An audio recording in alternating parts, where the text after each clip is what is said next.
There's no one-size-fits-all package when young people with disabilities are making the transition from school to adult life. The biggest disappointment for the Pond family was the distinct lack of options. This story gives us another chance to see how we can help young people at that all-important time in their life.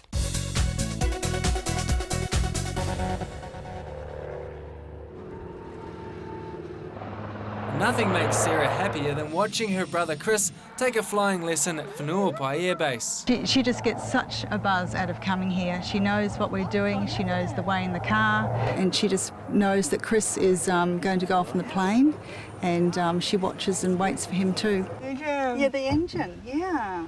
Hello. Hello. Hi there. Hey. So you want to shake hands with Curtis? Hello. Good girl. Hi, Sarah. How do you do? Oh, yep. What?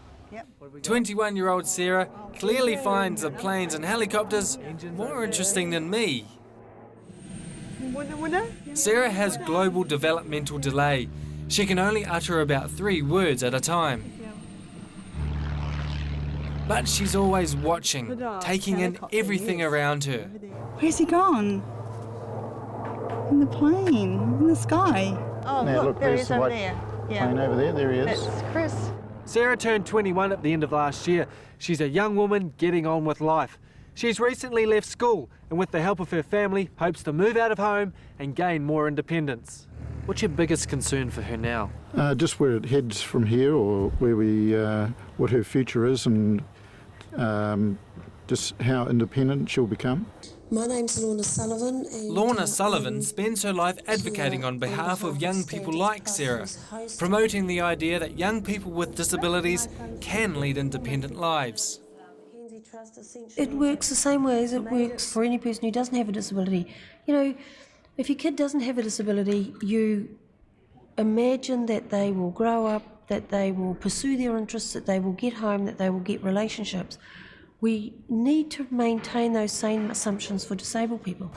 Mama, hello. When we first caught up with Sarah 6 months ago, her family were dealing with her leaving school and where to go next. Sarah attended Somerville School from the age of 9. Most students here have high needs. A big concern for their parents is finding somewhere for them to go when they turn 21. I did worry for a long time, as I'm sure other mothers do with a child who has needs. What are we going to do?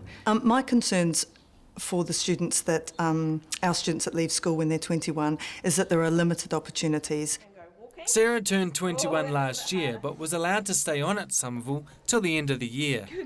Her family spent months searching for options and were disappointed at the limited choices for Sarah.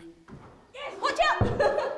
If nothing turns up, Sarah would have to be at home with us, and that is not an option for me, because I feel everybody has a need to get up every day, has to know what you're doing, what routine you've got. I mean, it's very important for Sarah, and if she didn't, I feel that her life would just close down, because there'd be no reason for her to put no purpose in her day, no purpose in her life. With the help of the school, the family found this day facility, run by Idea Services. We were with Sarah the day she first visited the centre. About 40 adults come here each day. All of them are older than Sarah. Clients are stimulated by activities and outings. This environment is completely different from the school life Sarah's known until now. This day facility is what Sarah will know as work. So they call it work, and it gives them self-esteem, and they enjoy it, and it gives them, you know, a purpose. And you never know the potential of these people. I mean, they can change and show you just how much they can do. Sarah's brother Chris has spent hours teaching her how to shoot hoops. It bounces, yeah? Okay, bounce. It's now several months into her new lifestyle. Everything is working out for Sarah way better than her family had hoped. She is doing very well. I'm so pleased. She settled in very well right from day one. I was very worried because she'd been in the school environment for a long time. She is just loving it every day. She wants to go. Sarah, set the table, please. Can you set the table for Mum? Good girl. The only hiccup is transport.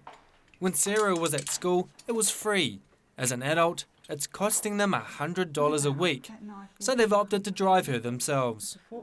Sarah's family have noticed she's made huge strides since she left school.